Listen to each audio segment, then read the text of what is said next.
The trekkers stranded at भिडियोमा Annapurna के Base भइरहेको Camp छ have been भनेर safely पक्कै पनि rescued by यहाँहरूले helicopter. बुझ्नुभएकै छ। यो भिडियोमा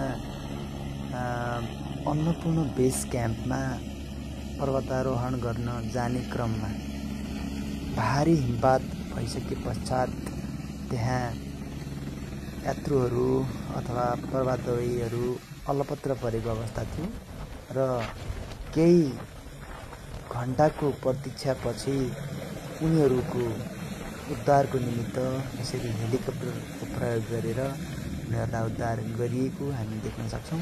वास्तवमै यो कार्य यदि ठिक समयमै नभएको भए उनीहरूलाई चाहिँ चिसो बाटो चाहिँ जे पनि हुन सक्ने अवस्था हुन सक्थ्यो।